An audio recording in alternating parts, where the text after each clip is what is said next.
nanti di sesi 2 kita akan lihat. Ya, oke. Kita akan lihat di sesi 2 public speaking itu sifatnya ada 3, ya, ada informatif, ada persuasif, ada common occasion atau occasion ya, spesial ya. Nah, kalau di informasi ya, misalnya adik-adik sifatnya informasi, public speaking-nya informasi. Cara scientific-nya adalah bagaimana adik-adik meng-assess. Mbak Ananda dari fakultas apa? Aku FMIPA jurusan Pendidikan Matematika. Berarti kan praktikum juga ya? Pernah praktikum ya? Praktikumnya paling cuman kimia biologi doang gitu aja sih, Bu. Kalau praktikum pernah enggak melampaui, tahapan pretest dan posttest? Enggak. Oke. Jadi coba yang lain, yang dari selain UGM, nanti saya ceritakan yang di UGM, kalau di UGM soalnya hampir sama. Yang dari luar UGM, ya Mbak Mbak Liansah atau Mas ini? Silahkan. Mbak itu. Iya, Bu. Ya, oke. Silahkan. Sebelumnya maaf, belum bisa open cam karena Oke. kendala sinyal. Di tempat saya itu kebetulan saya juga pendidikan matematika sama seperti Mbaknya, tapi waktu saya SMA saya pernah melalui praktikum dan itu ada beberapa tahapan ya, dan yang terakhir di situ ada post test dan wawancara. Oke, ya dicatat ada postage dan wawancara. Sekarang adakah teman-teman yang belum sama sekali pernah melakukan pretest dan posttest? Ada? Coba angkat tangan. Banyak nggak Mbak Alia? Berarti semua sudah ya? Iya, kebanyakan sudah, Bu. Oh, Ini kebanyakan ada 4 sudah. orang, Bu. Jadi caranya teman-teman, cara yang paling gampang yang sudah biasa dilakukan, kalau ini terkait dengan knowledge, ya informasi, adik-adik bisa melakukannya sama kalau kita mau praktikum. Sebelum masuk lab, sebelum melakukan sesuatu, doing something, dulu coba ingat-ingat SMA kan pernah ya, ya fisika misalnya. Sebelum boleh melakukan titrasi atau mencampur reagen tertentu, pasti ada pretestnya.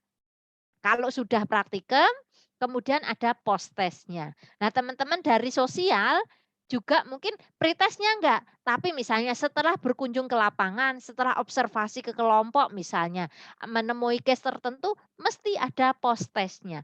Nah, post-test itu untuk evaluate kira-kira ya knowledge tadi yang sudah di-deliver tadi, sudah masuk enggak, paham enggak? Begitu Mbak Ananda ya. Nah, itu cara saintifiknya. Jadi dibuat kayak misalnya adik-adik kalau pelatihan, pelatihan formal itu kan ada pretest, posttest. Ada sebagian nggak pakai pretest, tapi ada posttest. Posttest itu untuk mengukur tingkat kemampuan adik-adik untuk mencerna materi. Nah, itu posttestnya. Nah, posttest juga bisa digunakan untuk mengukur reaksi, tapi dalam konteks ini adalah untuk tadi kemampuan mencerna materi. Nah, cara lain Mbak Ananda dan teman-teman kalau nanti adik-adik semakin banyak jam terbang, semakin bisa sering ketemu dengan banyak audien yang beragam, bisa dilihat dari gesturnya saja. Adik-adik akan tahu sebagai narasumber, sebagai source, kalau adik-adik bicara bisa dilihat dari tanggapan audien. Ya misalnya kelas ini, kalau adik-adik aja ditanya nggak ada yang jawab cuma krik krik krik krik, saya lama banget itu, berarti nggak menarik dan adik-adik kemungkinan besar nggak paham dengan yang disampaikan. Ini kan cara-cara sederhana. Kalau tidak, dilihat dari tatapan matanya saja, kalau nanti bisa luring ya. Di room ini makanya saya sebenarnya senang tidak share, karena saya bisa ngamati mimik mukanya teman-teman. Saya bisa menilai yang kira-kira ini sudah kan nanti jam terbang ya, ini paham atau masih kurang atau masih ragu-ragu itu kelihatan dari ini, wajahnya ini. Dan gestur cara duduknya, cara, kita memberikan respon ini juga bisa dinilai. Begitu Mbak Ananda, nggih? Oke, Makasih banyak, Bu. ya, oke Mbak Rama dan Nisa, ada yang mau ditanyakan? Ya Bu, maaf. Oke, kalau tidak cukup ya, kita lanjutkan dulu. Ya, duh ternyata hampir 1 jam ya, padahal jatah saya hanya 30 menit untuk sesi pertama. Enggak apa-apa, nanti sebagian karena sudah disampaikan di sini. Ya, smiling face, summary summarizing what has been said. Tadi sudah sama ya. Sudah disampaikan di Tunggu depan. Bu ya, mau dicatat dulu. Some question, encourage to continue ya. Ada upaya untuk kemudian mendorong orang melakukan sesuatu, ya, do something sesuai yang diinginkan oleh narasumber atau komunikator. Nah ini, ada yang tidak tahu ini? Coba, ini contohnya aja. Ada yang tidak kenal beliau bertiga yang viral? Yang di sini jelas ya? Yang pertama nggak tahu. Ada yang nggak tahu ini? Ya. Nggak tahu. Nggak tahu. Nggak kenal Bu. Nggak tahu Bu. Bu, aku juga nggak kenal Bu. Oh, ada yang nggak kenal juga. Berarti kadang-kadang adik-adik nggak mengamati apa hal ya kalau yang sudah tahu itu Gus Baha. Ya salah satu ustadz muda gitu yang viral dengan segala kesederhanaannya yang mengajarkan kita tuh beragama dengan relatif mudah dalam artian ini kebanyakan dipahaminya oleh orang-orang sekarang itu lebih ini Mbak Alia ya yang share. Mbak Alia atau Ibu ini? Saya nggak Bu, coba saya share Bu biar mudah. Oke ya, terima kasih. Ya, oke. Jadi yang kekinian yang banyak sekarang menjadi perhatian masyarakat, bahkan beliau itu yang disampaikan itu bukan hanya dari golongan kaum muslim saja yang mendengarkan. Banyak teman-teman saudara-saudara dari non-muslim pun mendengarkan. Karena apa yang disampaikan adalah yang tadi easy, mudah dicerna, kemudian enak, kemudian tidak memberatkan gitu ya. Oke, ini contoh-contoh komunikator ulang. Oke, sampai di sini ya untuk sesi 1. Kita lanjut ke sesi 2. Oke, videonya nanti bisa dilihat adik-adik untuk PR saja kalau tidak kesempatan. Oh, masih ada Mbak Alia, coba. Iya, tadi masih ada Bu. Mau lanjut Oke. apa gimana Bu? Lanjut sebentar. Oke, Silakan baik. dibaca cepat ya. Ya, tadi beberapa sudah Ibu sampaikan. Oke, satu sesi hampir 1 jam. Padahal masih ada 3 sesi. Oke. Ya, ini masih terkait dengan hal-hal yang kemungkinan mengganggu komunikasi untuk menjadi tidak efektif. Adik-adik, please check in yourself. Ya, apakah ini masih sering kita lakukan, sering jumpai di diri kita? Kurang percaya diri. Saya sampaikan, dulu saya orang marketing. Ya, saya di divisi S&D PT Nutrisia. Makanya mohon maaf kalau sekarang cerewet sekali itu saya orang marketing, sales and distribution, bagian merchandiser. Jadi sangat dituntut untuk pandai membujuk, pandai menyampaikan sesuatu dan itu dilatih, di perusahaan dilatih. Jadi tidak serta-merta tadi saya sangat setuju yang disampaikan. Ya, bisa dilatih Mas Gading tadi di awal, ya. Kurang percaya diri biasanya karena merasa tidak menguasai materi. Please number 1, bisa dicatat adik-adik. Untuk menjadi seorang public speaker, komunikator yang handal, pastikan adik-adik menguasai product knowledge. What the meaning of product knowledge? Every kind yang mau disampaikan. Semua materi yang mau disampaikan. Kalau adik-adik besok mau ujian skripsi ya, topik skripsinya, materi metode, every kind about that, adik-adik paham. Itu product knowledge. Kalau saya mau memasarkan produk saya dulu, saya harus tahu betul produknya Nutrisia itu dari A sampai Z apa, keunggulannya dari kompetitor apa. Sampai di situ. Sehingga nanti saya kemudian hafal di luar kepala, pede, mau menyampaikan itu pede kalau kita sudah menguasai. Oke. Nah, sehingga kalau bisa pede hal-hal yang seperti ini bisa diminimalisir. Ya, demam panggung, mau cuma nginget-inget malah blank semua. Mau menyampaikan apa lali kabeh, terus cuma diem gitu ya. Aduh, enggak keluar gitu ya. Kemudian rasa takut. Jangan dikira ya teman-teman, saya bisa cas-cis gini itu tiba-tiba. Dulu mau kuliah begitu masuk kelas pertama kali ya di sini duk itu kayak mau copot jantungnya. Itu hal yang wajar. Nanti semua itu adalah jam terbang. Adik-adik yang penting ada kemauan mau melatih diri, mau menantang diri, insya Allah bisa gitu ya. Oke, lanjut Mbak Alia. Oke. Ya. Sebelumnya ya. Sebelumnya tadi. Oke, sebelumnya. Ya. Nah, ketakutan ini juga terlalu worry itu membuat Anda juga tidak bisa menyampaikan dengan bagus. Sering dijumpai manakala adik-adik mau ujian ini terutama. Saking cemasnya, saking takutnya ngadepi dosen penguji, wah, apalagi kalau tahu ada yang killer, adik-adik wis takut duluan. Kalau takut itu membuat kita enggak natural, enggak fresh. Sehingga ini bisa menimbulkan tadi, saya pernah menguji yang diuji itu bisa 4-5 kali ke belakang. Padahal ya enggak dimakan toh nguji itu kayak duduk manis ya. Jadi adik-adik jangan terlalu takut. Selama persiapannya cukup, adik-adik mau latihan, tidak ada yang perlu ditakutkan. Toh mereka bertanya, namanya penguji itu kewajibannya memang mencari hal-hal yang bisa dibenahi. Yo kasarnya tuh nyari salah wis biasa. Ya kan? Ya, bahasa sederhananya ya mesti cari jeglongan ya. Kalau kita sudah siap nggak perlu takut dengan itu gitu ya. Selama disampaikan dengan yang baik, handling objection-nya baik, nggak perlu takut. Oke, next, Mbak. Oke. Nah, coba baca yang di saya beri board berbeda. Semua hal-hal yang tadi masih negatif-negatif itu bisa terjadi di siapapun. Bahkan juga masih bisa terjadi di saya. Ya, artinya itu wajar, itu manusiawi. Makanya penting kita mau mempelajari ya kira-kira yang membuat komunikasi kita tidak efektif dengan orang lain apa, dievaluasi, kita minta masukan. Nah, itu untuk improve. Harapannya akan bisa menjadi yang hijau ini. Ya, kita bisa menjadi sukses dalam bekerja, berkarya, ya, dalam studi, dalam bisnis, ya. Oke. Baik, Mbak Alia.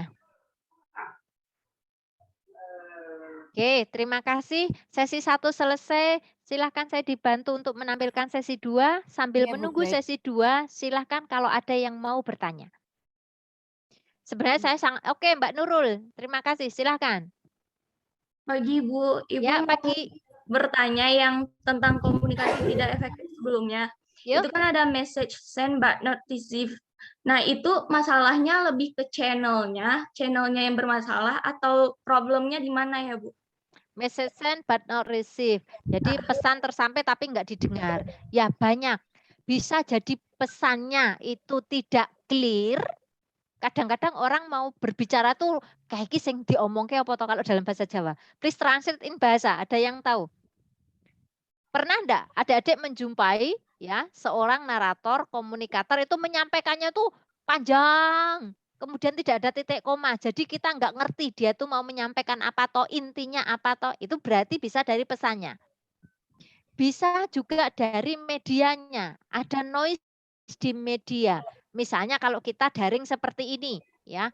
Saya sudah berbuih-buih menyampaikan tiba-tiba koneksi salah satu dari teman-teman ini drop atau unstable ya atau poor. Kan nggak bisa diterima baik, berarti media juga bisa berpengaruh. Ya, pesan sudah disampaikan tapi tidak bisa diterima baik. Banyak hal bisa berpengaruh, termasuk tadi juga penggunaan language, bahasanya tidak pas, tidak bisa dimengerti, itu juga bisa mempengaruhi. Begitu Mbak Nurul. Jadi di noise tadi ya banyak hal bisa menjadi noise, itu bisa mendistorsi pesan sehingga kemudian pesan itu tidak bisa dimengerti dengan baik. Begitu Mbak Nurul? Oke, berarti not receive itu lebih ke apakah si pendengar itu bisa mendengar semuanya gitu ya, Bu? Ya, bisa mendengar dan bisa memahami. Ya, harapannya nggak hanya mendengar ya. Oke. Ya, oke. Oke. Second question, siapa dulu? Mas Taufik? Baik Bu, terima kasih banyak kesempatannya. Ini saya melanjutkan pertanyaan yang tadi tentang bagaimana kita tahu komunikasi kita bersifat efektif atau tidak. Nah, tadi kan Ibu sudah menjelaskan kalau misalnya komunikasi yang sifatnya informatif, kita bisa melihatnya dengan cara saintifik seperti post-test dan pre-test atau dengan gestur. Nah, pertanyaan saya kalau misalnya kasusnya itu dalam komunikasi satu arah atau komunikasi massa, Bu, misalnya kayak penggunaan media televisi atau penggunaan media radio gitu kan, kita nggak bisa melihat bagaimana audiens kita itu gesturnya seperti apa atau dia ngerti apa enggak gitu kan. Bagaimana sih cara kita mengetahui hal tersebut? Karena biasanya kan hal-hal bersifat informatif juga bisa disampaikan melalui media-media massa gitu loh Bu. Oke. Gitu pertanyaan saya. Terima kasih Mas Taufik. Cara yang harus ditempuh adalah usahakan komunikasi itu public speaking yang dilakukan lewat media itu harus ada interaksinya. Oke, bisa dicatat. Makanya sekarang banyak stasiun TV, radio itu mengembangkan program-program acaranya disertai mesti dengan interaktif. Dengan misalnya dengan pertanyaan atau tanggapan, by phone atau apapun. Ya, tanpa itu kita nggak bisa lihat efeknya. Kecuali ya, Mas Taufik bisa melihat. Ini sudah agak advance. Kan public speaking nggak hanya pidato, nggak hanya informasi, tapi membujuk. Salah satunya dengan iklan. Ya iklan nggak ada interaksinya, tapi gimana caranya kita tahu iklan kita efektif? Berarti dilihat dari apa? Yang paling mudah, peningkatan sales dari periode iklan itu. Paham ya kenapa ada masa-masa kalau di TV itu ada gold masa waktu-waktu yang iklannya banyak itu berarti TV itu saat itu ditonton oleh lebih banyak orang daripada waktu lain itu biayanya paling mahal. Harapannya di waktu itu banyak orang melihat tayangan kita, satu, semakin banyak yang melihat. Kedua, kalau hal-hal yang tidak ada interaksinya bisa dilihat dari zirtnya, dari hasilnya. Orang kalau pasang iklan, bayar iklan mahal-mahal, harapannya akan ada kenaikan penjualan. Seperti itu Mas Taufik. Ada yang dalam waktu singkat bisa diobserve, ada yang memang butuh waktu. Tidak harus saat itu. Begitu ya? Oke. Cukup menjawab? Baik Bu, terima kasih banyak sudah cukup menjawab. Terima kasih Mas Taufik. Ya, kita batasi ke Mbak Via dulu, kita lanjut nanti ke topik berikutnya. Kalau topik yang 4 sesi hari ini nggak selesai, kita lanjutkan besok Sabtu, ya. Masih melanjutkan di dasar komunikasi dan public speaking. Silahkan Mbak Via. Terima kasih Bu. Izin bertanya Bu, saya ingin melanjutkan pertanyaan yang tadi. Mbak Via mungkin bisa videonya cara dimatikan. Mengecek audiens itu paham atau tidak.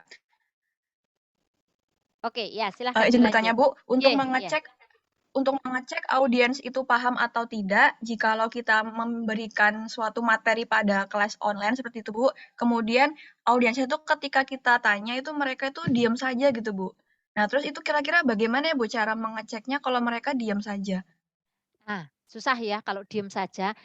Diam Iya, saja itu ada kemungkinan, mohon maaf sekali, kalau kita punya kelas audinya diam, bisa jadi mohon maaf ya, saya ini kita objektivitas. UGM itu punya nilai-nilai UGM salah satunya keilmuan. Nilai keilmuan itu didasarkan pada objektivitas, kebenaran. Bisa jadi kelas yang sangat silent itu ada dua hal. Satu, pematerinya tidak menarik. Enggak cuma dua hal, mungkin beberapa. Satu, pematerinya tidak menarik. Kedua, materinya tidak menarik. Jadi materi. Kedua, ya, wrong time. Waktu dan kesempatannya tidak pas. Ya, jadi diam itu kadang-kala adik-adik ya, contoh misalnya adik-adik kuliah, sehari kuliah ada 3 kali, 4 kali. Saya pastikan di kuliah ketiga dan keempat itu mesti silent. Kira-kira kenapa? Karena udah capek kali ya Bu? Ya, capek, ngantuk, betul enggak? Bosan. Bosen, ya. Seperti itu. Jadi kalau silent, kalau tidak ada tanggapan, cara paling mudah pengalaman saya, ya karena kita udah hampir 2 tahun ya ini daring ya, paling mudah dijawil. Dijawil tahu ya Mbak Via? Dipanggil. Iya, dipanggil ya Bu. Ya, iya, Bu. diacak begitu. Supaya kelas kita menjadi hidup. Dan menjadi tantangan tersendiri bagi narasumber di kelas daring untuk bisa mengemas yang disampaikan itu tetap interaktif. Begitu Mbak Via ya. Baik Bu, terima kasih banyak Ibu. Oke, sama-sama. Cukup ya, kita masuk sesi kedua. Yang mau bertanya disimpan dulu. Nanti masih banyak materi yang harus kita pelajari. Oke, di sesi kedua seperti janji Ibu tadi, sesi pertama kita masih belajar dasar-dasar komunikasi ke public speaking. Sekarang manajemen public speaking. Bisa cepat saja Mbak Alia ya, karena topik kita banyak. Nah ini, tadi disampaikan yang pertanyaan pertama, tadi pagi. Ada yang menyampaikan ini secara lisan, Mbak Linda. Nah, adik-adik bisa perhatikan, Ibu selalu nggak lepas dari catatan. Ya, kertas, ballpoint.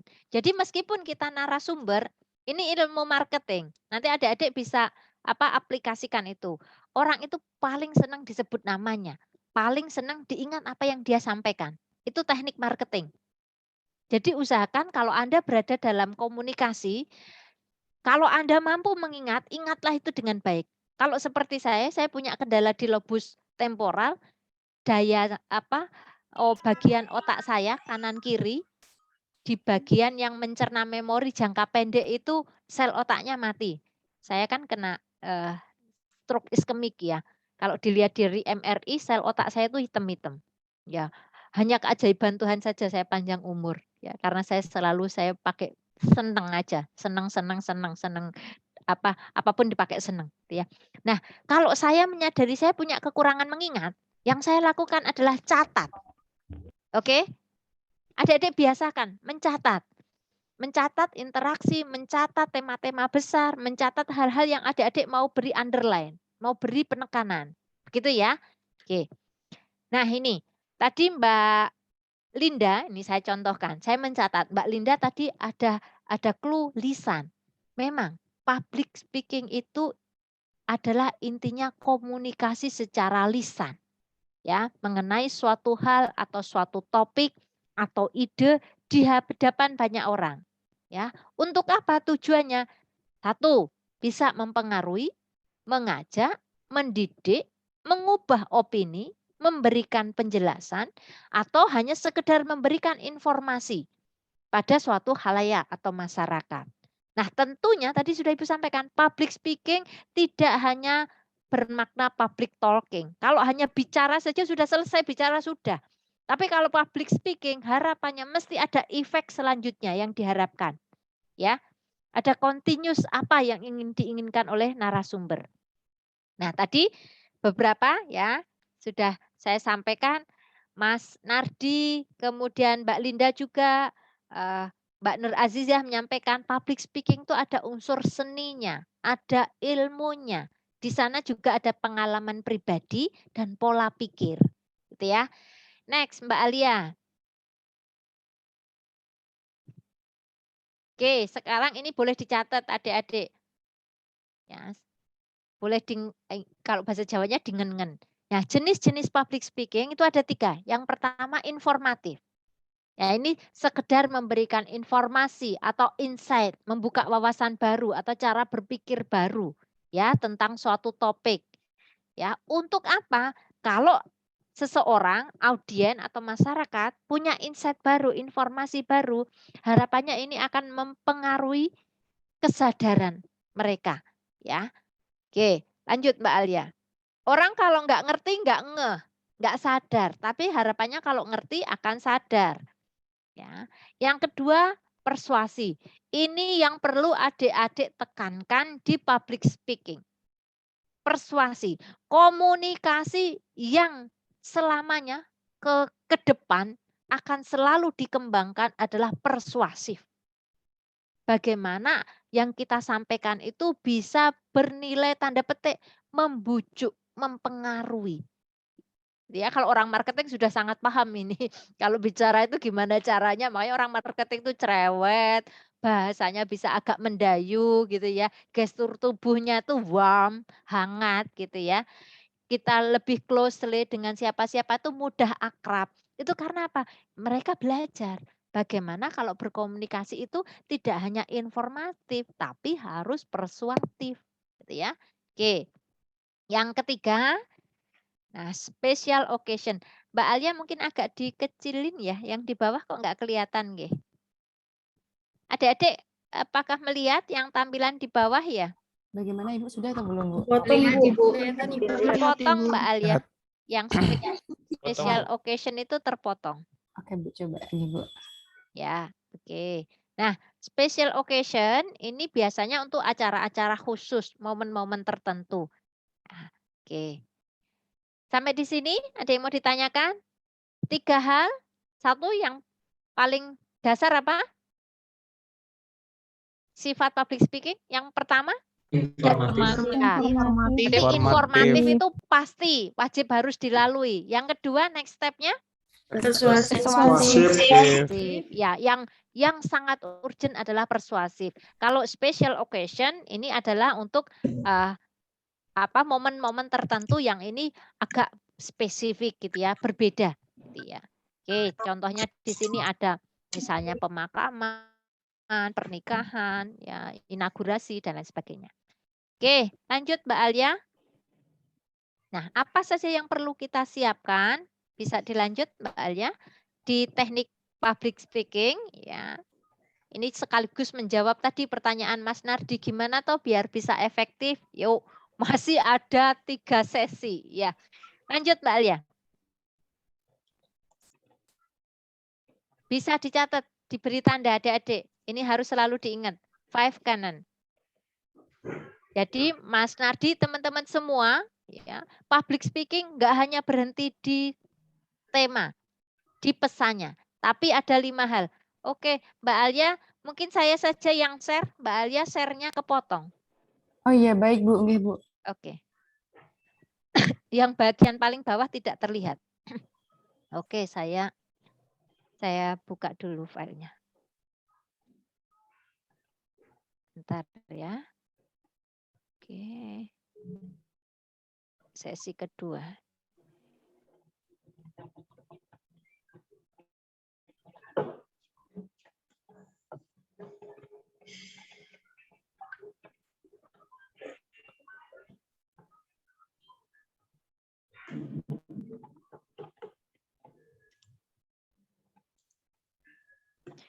Apakah sudah terlihat teman-teman? Sudah Bu. Sudah, Bu. Bentar, kita tunggu kok nggak mau muncul. Untuk full screen-nya nggak kelihatan? Masih loading, Bu. Oke, saya ulangi aja ya. Lama ya ternyata ya. Oke. Begini aja nggak apa-apa, adik-adik masih relatif muda ya. Masih kelihatan nggih? Ya, Bu. Iya Bu. Oke, sip, terima kasih. Iya, Bu. Ya, kalau tadi yang di share Mbak Alia tuh bawahnya selalu kepotong ini, makanya saya coba saya share dari sini aja. Nah, 5 hal ini dicatat teman-teman untuk bisa menyiapkan atau mampu melakukan public speaking yang bagus ada 5 hal. Pertama, invention. Tentukan tema. Tadi kalau bahasa marketing saya adalah product knowledge. Nah, yang harus benar-benar adik-adik sudah harus hafal, harus di luar kepala, harus dikuasai. Pede gitu ya dengan materi itu. Sehingga harus banyak mempersiapkan diri. Ya kalau misalnya menyampaikan sesuatu ya gali lebih banyak informasi tentang itu. Ya. Kemudian yang kedua disposition. Bagaimana menyusun materi. Kemudian style, penggunaan bahasa yang jelas. Yang keempat memori. Bagaimana kita bisa mengingatnya, nanti pas melakukan itu masih bisa flow bagus, kita bisa mengingat bagus. And then terakhir delivery-nya. Oke, kita cek satu-satu. Di sini PPT-nya cukup banyak, nanti saya enggak ini semua, adik-adik bisa baca cepat ya. Selanjutnya akan di-upload di Elok. Begitu nggih? Oke. Invention. Perhatikan clue-clue kata yang Ibu bold, yang Ibu warna berbeda. Ya. Untuk bisa ya, menemukan tema atau topik atau materi, pertama tentukan sifat dan tujuan public speaking-nya dulu. Adik-adik ini mau sekedar informasi atau sampai ke persuasi untuk tadi misalnya pitching investor, untuk mendapatkan investor. Atau adik-adik mau meningkatkan penjualan ke calon customer. Ya, kalau bahasa dulu saya juga pernah kerja di AXA, jadi PT AXA Life itu insurance, the big insurance in the world, itu kan kita harus bahasanya prospek, memprospek calon customer. Ya, itu kan pasti beda cara komunikasinya. Ya. Setelah kita tentukan, nah isu apa yang mau diangkat. Nah, kemudian melihat topik dari berbagai sisi. Pesan Ibu tadi. Learn much about this. Pelajari lebih banyak tentang itu, tentang tema itu, tentang topik itu, gitu ya. Kemudian adik-adik juga harus bisa memprediksi kira-kira apa yang diinginkan atau yang ingin diketahui oleh audien, gitu ya. Kalau saya menyampaikan topik public speaking, ya saya mestinya sudah punya gambaran. Ya, adik-adik inginnya tahu apa tentang public speaking itu. Kemudian di-match-kan dengan daily activity kita. Ya, terutama adik-adik di fasenya adik-adik, gitu ya. Kita harus paham itu. Selanjutnya, kalau memungkinkan lakukan riset. Ya. Riset apa? Riset-riset yang mendukung topik dan riset-riset yang terkait dengan calon audien kita. Kita harus tahu, kita mau bicara dengan siapa itu pelajari dulu. Anda mau ketemu siapa? Anda mau berbicara dengan siapa? Saat saya berbicara dengan teman-teman yang mengambil KMMI, no matter I use foreign language, ya, enggak masalah. Karena saya pasti paham. Teman-teman saya pastikan ngeh gitu. Saya punya keyakinan bahwa adik-adik enggak punya kesulitan dengan English. Tapi kalau saya bicara ke kelompok tani, enggak mungkin. Bahasa saya harus diturunkan. Ini caranya, kita harus tahu betul audien kita siapa. Jadi jangan disamaratakan cara mengelola atau berinteraksinya mesti berbeda. Oke? Clear ya? Lanjut. Yang kedua, disposition. Memilih susunan dan struktur yang sesuai untuk public speaking. Ya, untuk menjawab Mas Nardi tadi dan teman-teman yang punya pertanyaan yang sama, untuk menjawab tadi ternyata rangkaiannya banyak. Ya, setelah menentukan tema atau materinya, yang kedua disposition.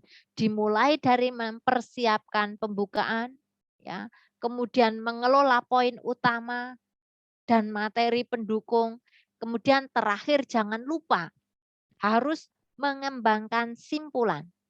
Ya, yang harapannya dengan simpulan tadi adik-adik akan berharap ada improve yang lain, ada continuous improvement, apa dampak dari audien yang berbicara atau berinteraksi dengan kita. Gitu ya. Oke. Nah, pembukaan saya berusaha cepat. Nanti adik-adik kalau mau bertanya hidupkan mic ya, karena saya nggak bisa observe wajahnya adik-adik. Atau saya bisa dibantu Mbak Alia dan Mas Gian ya, kalau ada yang mau bertanya. Oke, Bu. Oke. Pembukaan. Ya, ada beberapa step yang harus adik-adik perhatikan. Satu, bisa menggunakan cerita, bisa menggunakan humor, bisa menggunakan tadi data, fakta, kutipan atau wise word, bisa juga dengan bertanya. Jadi banyak hal bisa dilakukan untuk opening. Ya. Oke. Kita lanjut. Nah, contoh. This is the one of example. Saya ingin tahu, adik-adik melihat foto ini, apa yang Anda pikirkan? Oke, saya stop share. What you're thinking to see this photo? Ayo, siapa yang belum komentar boleh gantian. Ya. Mbak Esa sama Mbak Lian. Baik, selamat pagi Ibu. Ya. Sebelumnya mohon maaf saya belum bisa menyalakan kamera karena izinnya saya. Baik. Hal yang saya pikirkan saat melihat dua gambar tadi, yang pertama petani, lalu yang kedua seperti rumah seperti itu ya Bu. Yang saya pikirkan adalah rumah nenek karena model-model rumahnya itu seperti rumah yang ada di desa. Terus kebetulan juga rumah dari nenek saya kayak bentukannya itu hampir kayak gitu Bu. Oke. Langsung ingat nenek saya jadi ada di rumah desa. nenek, jadi baper ini Mbak Esa ya. Ternyata rumah nenek ada petani. Ya, others. Yuk, yang lain. What you're thinking about this photo? Izin masuk. Silahkan. Kalau menurut saya agak berbeda dengan Mbak. Oke. Kalau di sini saya malah berpikir bahwa foto di kiri, foto Bapak tersebut adalah seseorang yang membangun rumah yang ada di sebelah kiri. Yang membangun rumah di sebelah kiri. Oke. Iya. Boleh. Ya, others. Sudah ada dua. Dari satu foto saja kan perspektifnya macam-macam. Oke. Ayo, terakhir. Tiara, Mbak Tiara. Iya, Bu. Silakan. Maaf sebelumnya belum bisa mungkin Bu ya. Ya. Kalau saya sih berpikirnya gini Bu. Saya rindu kampung kayaknya nih Bu. Itu yang bapak-bapaknya saya pikir ayah saya. Sama gitu ya. Lanjut Iya, jadi pada soalnya udah baper. 6 tahun Oke. 2 bulan sih Bu, jadi kayak rindu rumah. Oke. Oke. Ya, sudah ada 3. Ya, terakhir boleh Mas Wahyu. Jelas ya ini tanggapannya. What you thinking about this photo? Itu adalah seorang kuli yang sedang ini Bu. Apa mampir mungkin Bu di sebuah rumah. Kuli yang mampir Itu di saja. sebuah rumah. Oke. Ya. Dari 4 pertanyaan ternyata teman-teman. Nah, ini hanya case sampel aja ya. Bisa membuka nanti kalau adik-adik mau misalnya present something atau mau ini bisa dibuka dengan pertanyaan seperti itu. Dengan hanya foto atau gambar atau data, adik-adik bisa bertanya. Ini contoh saja. Nah, sebenarnya yang ingin saya tampilkan di sini adalah this is the same point, ya, same koordinat, karena kebetulan S3 saya itu sebenarnya di ilmu lingkungan, bukan di komunikasi, ilmu lingkungan. Ya. Ini koordinat yang sama pada before and after eruption of Mount Merapi 2010. Jadi pada titik koordinat yang sama sebelum dan sesudah erupsi. Di sebelah kiri itu gambar rumahnya Bapak Sokijo, itu bukan Pak Kuli ya, itu Pak Kadus. Mohon maaf, salah tadi. Enggak apa-apa, kan enggak apa-apa. Menjawab kan boleh. Kan persepsi orang macam-macam. Itu Bapak Sokijo, Pak Kadus, Desa Kaliadem. Di rumah itu, saya dulu waktu S3, saya mengurus perizinannya, rumah itu masih ada. Karena saya masuk 2009. And then di tengah perjalanan Merapi benar-benar explosion, ya, eksplosif, bukan hanya erupsi tapi eksplosif, dan rumah itu tinggal rata dengan tanah. Bapak ini duduk di atas rumahnya, bekas rumahnya. Oke, ya. Ini kan contoh case-case membuat apa kita bisa bertanya, kemudian ditanya orang seperti apa, kemudian Anda bisa menyampaikan. Bisa lanjut Mbak Alia. Ya, paham nggih? Maksudnya Ibu bisa dimulai dengan hal-hal seperti itu. Nah, ini pun sama. Kalau adik-adik lihat seperti apa? Coba.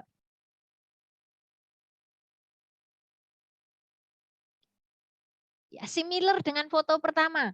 Ya, ini kampung, suasana kampung sebelum erupsi, setelah erupsi habis semua, and then di bawah apa yang terlihat meskipun terpotong? Banyak sapi-sapi jadi korban. Yang mati. Ya.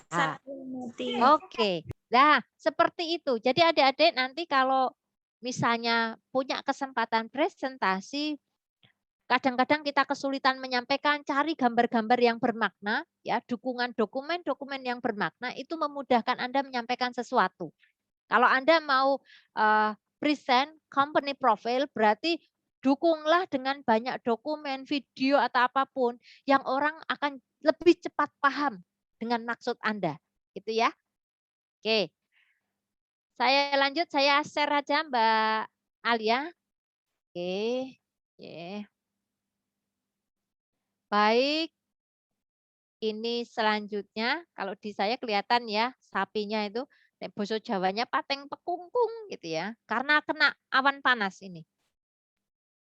Nah, oke, lanjut ke isi. Silahkan adik-adik baca cepat. Diisi, ya, materi yang mau disampaikan itu usahakan mengimbangi pro kontra. Kalau di masyarakat ada pro kontra. Ya. Jadi jangan justru memperkeruh atau mempertajam perbedaan. Kemudian tunjukkan manfaat yang diperoleh. Kita pancing ego lawan bicara kita supaya ada interaksi, ada komunikasi. Tunjukkan keahlian Anda. Orang akan melihat, ya, kita itu dianggap menguasai atau tidak, sebenarnya audien itu bisa menilai. Ya. Makanya tunjukkan keahlian Anda.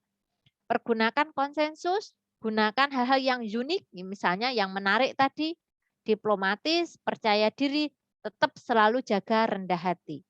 Ya. Oke, saya lanjut. Nah, ini ada 9 contoh penutupan.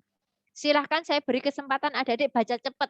Nanti selanjutnya bisa dipelajari lebih lanjut di materi yang diupload di Elok. Ya. Oke, pertama title close. Ya, bisa mengulang, ya, menutup pembicaraan dengan judul dari tema Anda di awal. Bisa circular close. Nah, ini contohnya. Lanjut, bisa mengulang kembali garis besar. Banyak contoh-contoh tadi.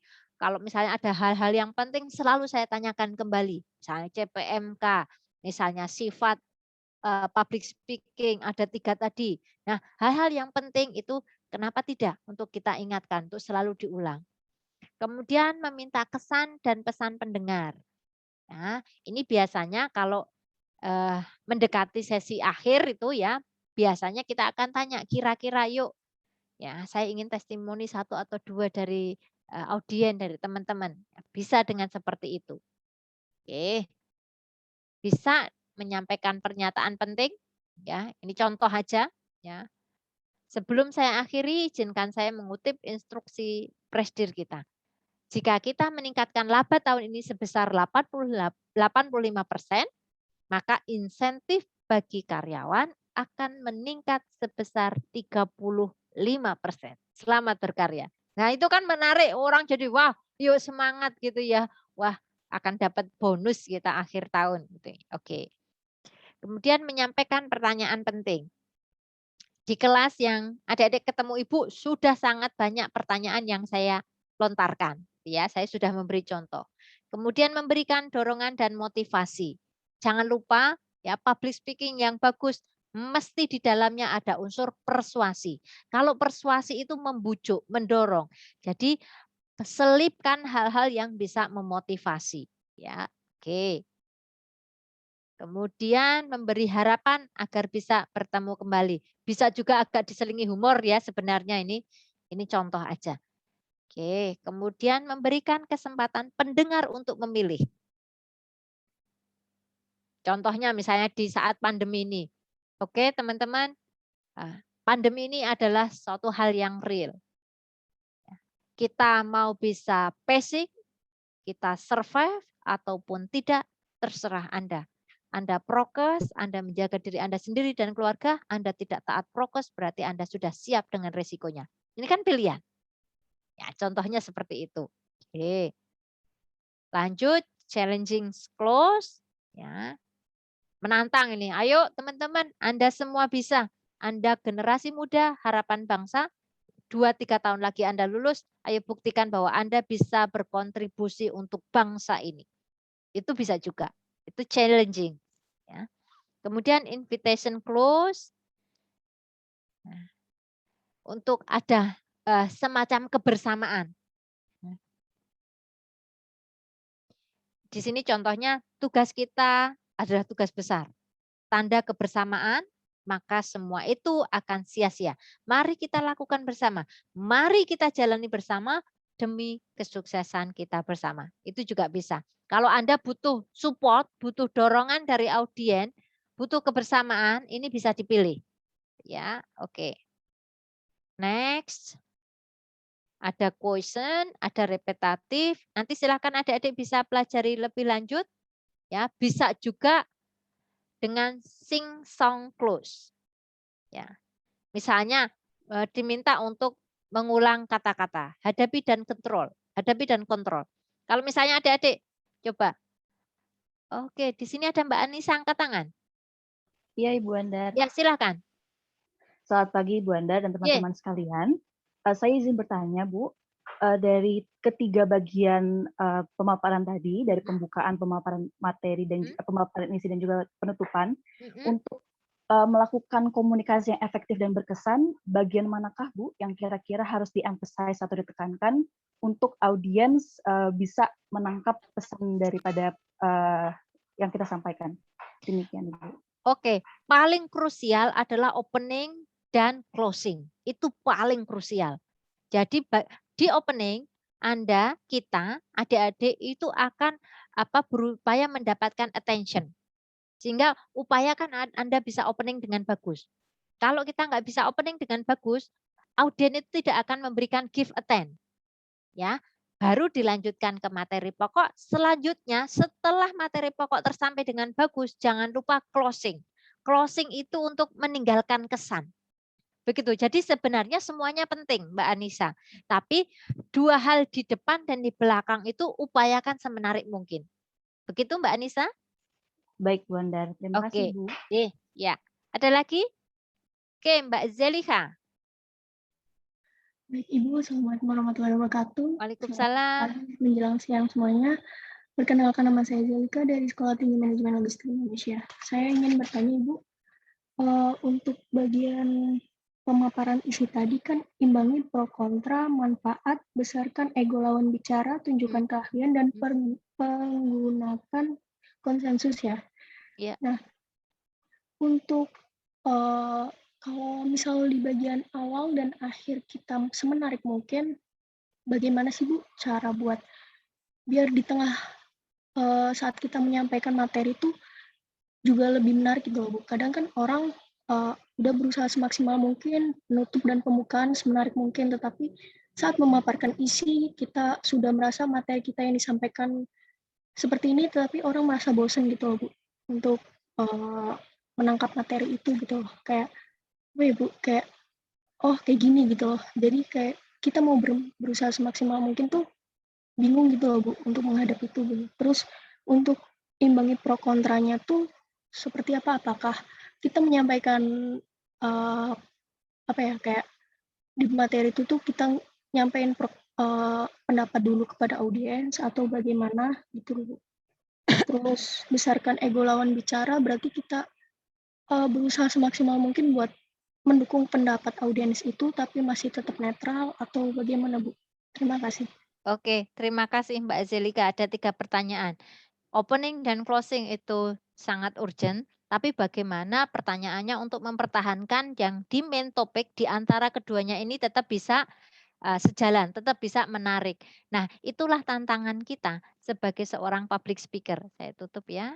Oke, seorang public speaker. Caranya bagaimana? Anda siapkan ya. Misalnya contoh di kuliah ini, kalau misalnya saya tidak banyak mengajak Anda berinteraksi, ya, anak-anak pinter baca saja sudah bisa. Anak-anak kuliah itu kan udah pinter. Kalau saya tidak banyak berinteraksi, pasti adik-adik boring. Betul enggak? Saya nggak nanyakan case dari adik-adik nggak merasa terlibat. Sehingga cara mengelolanya salah satunya begitu, Mbak Zelika ya. Jadi siapkan materinya, kita harus tahu betul rentang waktu yang kita punya berapa. Kemudian itu dikelola. Di rentang waktu yang kita miliki itu kita akan menyampaikan apa saja. Ya. Harus disiapkan. Syukur-syukur adik-adik misalnya kalau nanti formal ya punya tayangan yang bagus. Didukung audiovisual. Itu lebih meyakinkan. Begitu ya. Dan memang itu nggak mudah, tapi harus dicoba. Dan nanti ada setelah ini ada juga di gestur tubuh kita mempelajari penampilan. Nanti di sesi 3 dan 4, Mbak Zelika. Ya yang itu akan kita bicarakan nanti. Begitu ya. Oke. Kemudian yang pro kontra bukan berarti kemudian pro kontra itu gini ya, tapi kita berusaha mengakomodir ya supaya tadi betul yang disampaikan kita dalam posisi netral ya supaya masing-masing itu kalau kita berhadapan pada audiens yang beda pendapat. Kalau dalam bahasa Jawa, Mbak Zelika dan teman-teman coba ada yang bisa translate in bahasa. Dalam semboyannya orang Jawa, orang itu kalau dipangku mati. Artinya, wong ki nek dipangku mati, bukan terus nek dipangku mati gitu ya. Artinya, kalau kita sebagai source, sebagai narasumber, sebagai communicator, menempatkan audiens atau mitra bicara kita itu positioning-nya tinggi, dipangku itu artinya memposisikan beliau-beliau itu tidak lebih rendah dari kita, tapi memposisikannya itu tinggi. Meskipun Anda lebih pandai, Anda gelarnya lebih banyak, manakala Anda bicara dengan petani, peternak, misalnya buruh, itu Anda bisa memposisikan beliau dalam posisi yang bagus, itu mereka akan nyaman. Nah, baik itu dari yang pro maupun yang kontra. Begitu ya Mbak Zelika ya. Sehingga kita berkomunikasinya enak, tidak tersulut emosi. Oke? Oke. Kemudian tadi pro kontra ego lawan bicara. Ya, ini masih terkait ya dengan ego lawan bicara. Kalau Anda menemui beberapa audiens mohon maaf, misalnya dalam bahasa kita itu peserta sulit. Ya, kalau menemui peserta sulit misalnya contoh Anda harus punya trik. Nanti itu sudah agak lanjut ya, kemampuan agak lanjut. Bisa kita libatkan, kita beri dia sebagai misalnya asisten kita Bisa juga kita tadi berpesan misalnya, oke, sekarang giliran. Yang belum menyampaikan silahkan. Yang sudah menyampaikan nanti lagi. Ya itu kan salah satu cara menganulir gitu ya. Jadi memang nanti banyak tips and tips. Dan itu akan adik-adik pelajari sampai course ke-15. Enggak hanya di hari ini begitu ya. Karena masih banyak narasumber. Begitu Mbak Zelika ya. Oke. Terima kasih banyak, Bu. Course-nya masih ada 14 kali lagi. Baik. Mas Wahyu mau ada bertanya lagi? Cukup? Mbak Dari Surya? Wahyu atau Kak Surya, apakah ada pertanyaan? Iya Bu, saya mau bertanya Bu. Oke, silahkan. Tadi tidak tahu ada di slide atau tidak, tapi tadi Ibu sempat menyinggung perbedaan public speaking dan public talking kalau nggak salah ya Bu. Oke, di sesi pertama. Iya, iya. Tadi Di sesi pertama sudah disinggung di depan ini. Ya, oke. Saya tertarik ketika Ibu bilang bahwa perbedaan public speaking sama public talking itu adalah efeknya gitu yang dihasilkan. Iya. Kalau menurut saya apa konteksnya, bukan talking juga mempunyai efek informatif, Bu? Oke, sudah itu? Ya, terima kasih, itu saja, Bu. Baik, baik Mas Wahyu. Oke, public talking mesti ada unsur informatif pun public speaking. Tapi public speaking lebih dari itu. Tidak boleh hanya berhenti di public talking, di informasi saja. Sebagai seorang public speaker yang handal, Anda masuknya sudah ranahnya, stepnya sudah harus naik. Tidak hanya kalau talking itu lebih mengarah knowledge atau informasi. Tapi kalau public speaking tidak hanya berhenti di knowledge, pengetahuan atau informasi saja, tapi sudah harus mampu sampai tahap afeksi. Sudah harus bisa mempengaruhi, membujuk, mendorong. Begitu Mas Wahyu ya. Yang harapannya sampai pada efek. Kalau efek komunikasi berhentinya pada knowledge sebagian besar. Kalau yang public talking ya. Tapi kalau di public speaking lebih dari hanya knowledge. Ya, termasuk misalnya Anda nanti sebagai calon Anda harus pitching ke calon investor.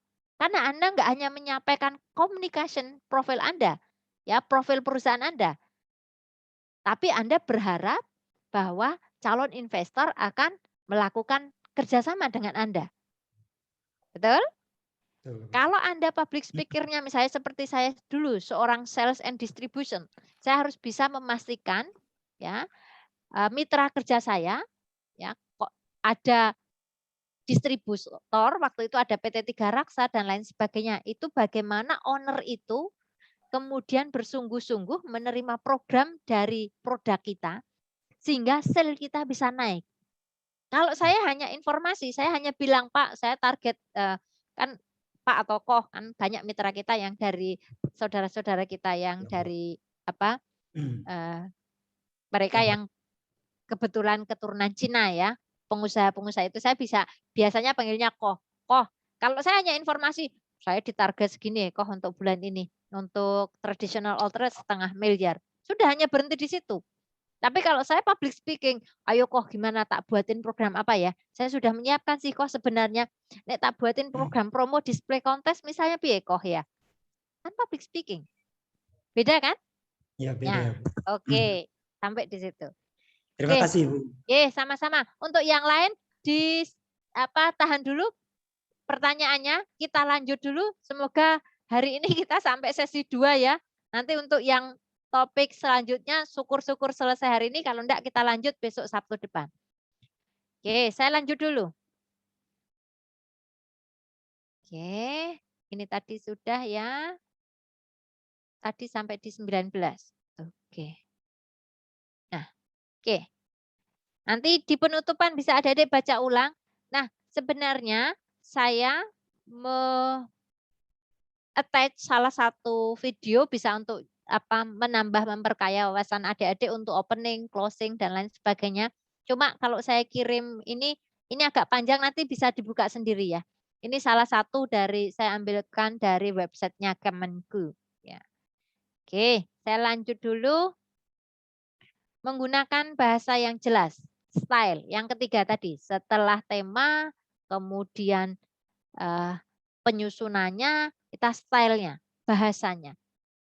Tadi sudah Ibu berikan contoh, hindari bahasa teknis yang tidak atau yang kurang diperlukan. Atau kalau dalam bahasa kita, hindari kalimat-kalimat atau kata-kata yang terlalu tinggi bagi audiens, yang tidak mudah dimengerti.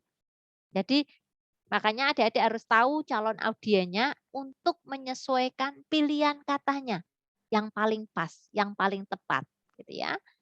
Oke. Nah, ini nanti bisa dibaca lanjut. Saya menekankan yang nomor 1 itu tadi. Oke. Selanjutnya ini ada beberapa tips ya terkait dengan style ini.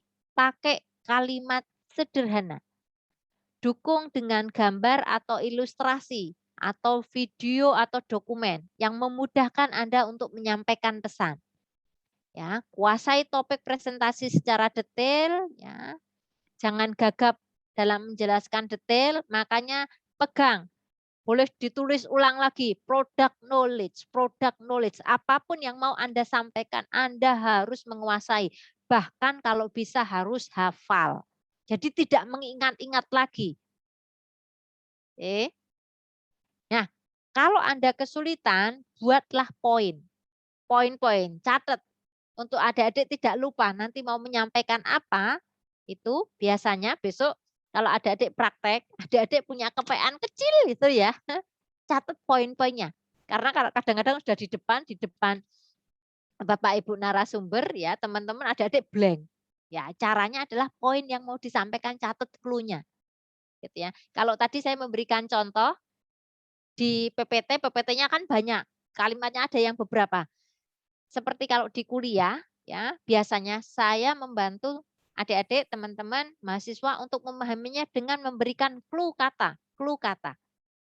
Sehingga kalimat yang banyak itu cukup mengingat clue kata itu and then kemudian narasikan sendiri. Jadi belajar itu gimana caranya membuat orang lain mudah, kita semua senang. Gitu ya. Yang rumit jadi mudah. Gitu. Oke. And then lanjut. Nah.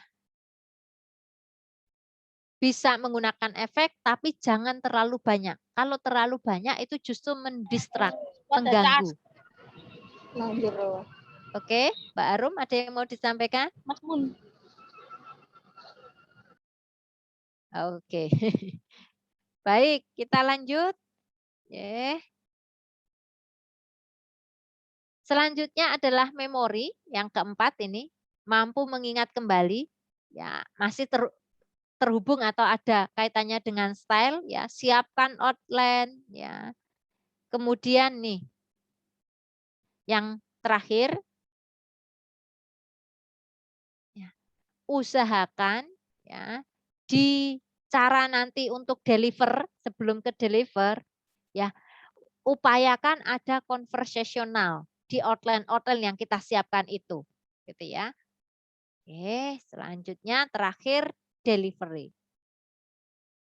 Hindari membaca. Kalaupun harus membaca, jangan terlihat misalnya kayak Ibu menyampaikan ini. Saya membaca tulisan, tapi kan tidak kayak membaca buku. Betul enggak? Nah, adik-adik jangan sampai kalau nanti buat presentasi, adik-adik just hanya membaca yang ditulis itu. Tidak ada penekanannya, tidak ada penambahan maknanya. Enggak boleh seperti itu. Jangan hanya membaca. Oke? Makanya PowerPoint, sampaikan poin-poinnya aja. Selanjutnya selebihnya jelaskan. Ya, oke, lanjut. Nah, kelola kontak mata, ini nanti akan kita pelajari khusus di sesi ketiga dan keempat. Usahakan alamiah, tidak terlalu dibuat-buat. Oke, nah terkait dengan delivery ini, sedikit saya sampaikan di sini. Adik-adik sekarang perhatikan masing-masing. Yang terlihat di kotaan Anda, di layar Anda, di screen Anda, kalau bahasa kita adalah 3x4. Kalau ini daring. Kalau Anda luring, nanti ada di sesi 3 kita pelajari penampilan. Kalau daring, minimal pastikan Kalau Anda menemui momen formal, momen yang sangat penting, sekarang coba evaluasi dari screen adik-adik sendiri. Apakah Anda sudah berdiri atau berada pada posisi center? Perhatikan, satu. Ya, center. Oke. Ini seperti halnya display di toko. Ya. Display, kalau Anda sedikit saya bocori apa clue orang pemasaran, display paling mahal adalah setinggi atau dalam istilah kita A-level, setinggi pandangan mata kita kalau kita berdiri. Ini, kalau kita berdiri, display paling mahal itu segini, yang bisa langsung pas kena mata. Itu kalau kita sewa paling mahal. Makanya kalau kita dalam momen, ya misalnya seperti ini, pastikan Anda berada pada posisi A-level yang mudah diobserve oleh mitra, oleh audiens. Apalagi Anda dinilai. Nggak boleh saya terlalu jauh ini. Kira-kira adik-adik gimana? Nggak lihat. Kalau saya terlalu miring gini, juga nggak nyaman. Ya enggak? Atau kalau saya maju gini, gini misalnya. Enggak oke. Betul enggak? Pastikan posisi Anda center. And then pastikan pencahayaan cukup. Ayo Mbak Alia coba. Mbak Alia ini contoh. Tak bully. Enggak bully dek. Mbak Alia contoh. Di poin kedua. Kalau adik-adik ini kaitannya dengan komunikasi efektif di luring. Misalnya contoh sederhana. Pastikan pencahayaan itu cukup. Saya ini termasuk kena backlight karena di depan saya ini lampu dan saya berada di jendela yang sangat besar depannya sehingga ada backlight. Ya, saya bisa ini dengan menggeser seperti ini. Ya, pastikan wajah kita terobserve. Ini ada beberapa saya absen ya, Mbak Surya, Mbak Alia, Mbak Ramadhani yang hidup ininya ya. Sambil saya lihat, ini pencahayaannya kurang. Ada lagi. Mas Rezal itu backlight, jadi wajahnya itu enggak kelihatan, justru enggak kelihatan. Mbak Firda ini juga pencahayaannya kurang, jadi wajahnya enggak terobserve. Kalau Anda dalam posisi dinilai orang lain, ini sangat krusial. Oke, saya coba lihat lagi slide selanjutnya. Yang lain yang sudah terang bagus. Nah, contoh kayak Mbak Maratus kurang tengah, kepotong kepalanya, enggak boleh. Jadi pastikan posisi di tengah ya. Oke. Dan kalau Anda dalam posisi nanti benar-benar public speaking, saya daring, enggak boleh dalam posisi layeh-layeh. Duduknya harus yang bagus, yang orang tuh lihat Anda semangat. Ya. Oke.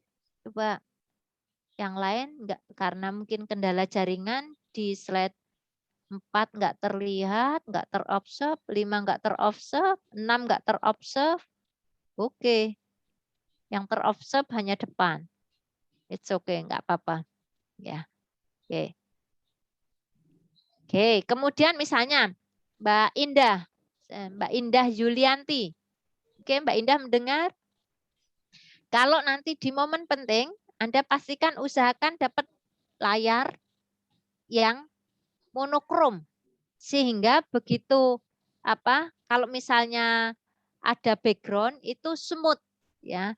Ini mungkin kalau Mbak Indah juga pencahayaannya yang agak kurang sehingga agak blur gitu ya.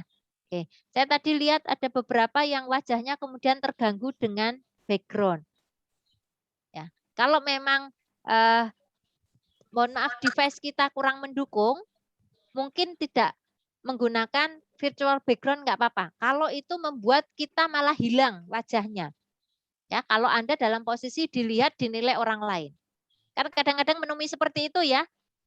Ada bicara tapi wajahnya hilang, tahu-tahu ganti gambar itu. Oke. Itu contoh sederhana. Oke, sampai sini ada yang mau ditanyakan sebelum masuk ke penampilan? Ya, saya masih berusaha cepat ini, 30 menit syukur-syukur bisa selesai sesi 3. Oke, Mbak Rama Danisa. Ya Bu, saya mau bertanya soal yang jenis teknik dalam public speaking. Ya. Apakah ketika kita berada di presentasi dengan situasi formal bisa menggunakan bahasa atau sebuah lelucon dalam acara formal atau presentasi formal, dan dalam situasi formal, cara kita mencairkan suasana agar lebih santai itu bagaimana, Bu? Oke, terima kasih pertanyaan yang bagus. boleh nggak memberikan lelucon atau humor di formal? Kita lihat audiennya, kita lihat momennya. Ya, kalau momen itu adalah misalnya exam, ujian, ya, Anda diuji, nggak pas kalau kita memberikan humor yang nggak pada tempatnya. Itu jadi hati-hati. Yang Ibu sampaikan tadi tidak harus dalam suatu public speaking semuanya ada, tapi diselaraskan dengan waktu kita, dengan tema kita, dengan momen kita. Jadi kalau audien kita atau momen kita tidak memungkinkan kita memberikan humor, ya jangan. Ujian kan nggak mungkin kita akan mulai dengan guyon dulu. Misalnya seperti itu. Nah, gitu ya Mbak Ramadhani. Jadi kita lihat audiennya, kita lihat momennya. Kalau kita penyuluhan, misalnya saya penyuluhan di kelompok ternak, penyuluhannya malam-malam. Bapak-bapak petani, peternak itu kan kalau pertemuan malam, padahal pagi siang sudah di sawah. Biasanya apa kalau malam? Ayo teman-teman. Kalau udah capek malam apa? Ngantuk. Ngantuk, iya kan? Ngantuk kan biasanya ngantuk. Lah, untuk memecah suasana, untuk supaya momennya lebih hidup, disitulah momen guyon. Bahkan guyon kadang-kadang agak saru. Ada yang nggak tahu saru ya? Apa? Please translate in bahasa saru apa? Sama. Agak jorok. Ya, bukan, Bu. Ya, agak jorok sedikit gitu ya. Agak nyerempet-nyerempet sedikit, tapi ya sedikit aja, jangan banyak-banyak. Tergantung audiennya ya. Tapi pastikan kalau ada dek mau joke itu sambil guyon gini, Pak gojek lo Pak kulo, nyon sewu kalau dalam bahasa Jawa, Pak guyon lo ya saya, jangan diambil hati gitu. Misalnya mau ada melempar joke-joke tertentu gitu ya. Jadi disesuaikan dengan audien, momen, konteksnya seperti apa. Untuk penggunaan humor, guyon dan lain sebagainya. Kemudian ada pertanyaan yang kedua, gimana caranya memecahkan suasana atau biar nggak terlalu kaku. Saya pernah menemui momen teman-teman waktu S3 saya apply beasiswa untuk mendapatkan sandwich setengah tahun ke Thailand itu. Kalau kita apply kemudian ada interview, hal-hal yang terkait dengan kegiatan luar negeri pasti interviewnya dengan bahasa Inggris atau native speaker. Nah, kan kita wis nervous dulu, apalagi udah lihat teman-teman yang lain kayaknya justice-nya oke. Kadang-kadang mereka ini tips aja teman-teman kalau ada nanti masuk seleksi, jangan mudah terpengaruh oleh teman-teman yang lain atau peserta yang lain. Kadang-kadang peserta itu ingin mendownkan mental Anda. Kan banyak teman-teman yang rodok-rodok sombong gitu ya. Di luar tuh ngomongnya gede, kayaknya wis malah yang lain keder dulu gitu ya. Enggak usah terpengaruh. Yakinlah dengan diri Anda, latih supaya Anda punya kemampuan bagus. Caranya satu tips sederhana Mbak Ramadhani. Waktu itu yang saya lakukan simple aja. Karena public speaker itu enggak terlepas dari gestur. Jadi pastikan misalnya Anda nanti dalam menemui momen Anda akan interview, wawancara. Sebelum masuk ruangan ini boleh dicatat meskipun enggak dalam konteks kita ya. Nanti adik-adik akan mengalami itu semua. Sebelum masuk ruangan kalau ada pintu pastikan ketok pintu dulu. Hal sepele yang menjadi observasi itu kadang-kadang hal-hal yang sepele seperti itu. Anda enggak boleh nyelonong masuk. Oke, satu, ketuk pintu dulu. Ya. Ini contoh case aja. Kemudian yang kedua, jangan langsung duduk sebelum dipersilahkan. Karena itu juga momen menilai seorang calon. Oke. Kalau Anda pembicara, jangan berbicara dulu sebelum dipersilahkan. Kalau enggak, permisi dulu. Nah, yang saya lakukan adalah saya permisi dulu. Bisa ini supaya menjadi kita closely, kan rasanya keder ya, wawancara bahasa Inggris pesertanya seluruh Indonesia. Waduh, padahal ada syarat yang kita enggak terpenuhi. Misalnya waktu itu harus punya syarat publikasi atau draft publikasi. Saya enggak punya itu. Gimana caranya saya harus bisa memastikan, meyakinkan mereka bahwa saya sesuai kualifikasi. Yang saya lakukan pertama adalah, sorry, sir, can I sit here please? Saya nanya dengan baik-baik. Jadi saya tanya, kalau bahasa Indonesia nih, nyon sewu, kalau bahasa Jawa, nyon sewu Bapak Ibu, saya boleh enggak duduk nggih? Ya sambil mukanya itu ringan gitu loh. Enggak kaku. Ini cara kita supaya lebih close. Kalau Anda public speaker yang bukan ujian, Anda bisa lakukan, Bapak Ibu, mohon maaf teman-teman saya berdiri nggih. Selalu ada kata-kata yang mengenakkan untuk didengar. Mohon izinnya saya berdiri di depan Bapak Ibu semua. nggak ada urgensinya dari materi, tapi itu membuat Anda lebih rileks dan Anda merasa in group. Begitu, Mbak Ramadhani. Nanti banyak tipsnya, nanti adik-adik bisa coba. Karena public speaker itu kan tadi pengalaman ya. Dari pengalaman itu bisa adik-adik cermati, dievaluasi. Oh, kalau saya begini, kurang seperti ini. Kalau saya seperti ini, seharusnya ada yang lebih ditingkatkan lagi. Begitu Mbak Ramadhani. Tidak cukup 1-2 strategi, tapi itu semua adalah jam terbang. Sama seperti adik-adik belajar renang, belajar nyetir, ya. Apalagi belajar ini nulis di komputer aja yang sederhana, adik-adik nulisnya ini berapa? Ini berapa jari ini? 4 jari atau bisa blind way 10 jari seperti saya. Kalau ngetik berapa jari? Berapa? 8 mungkin. Proses 10, Bu.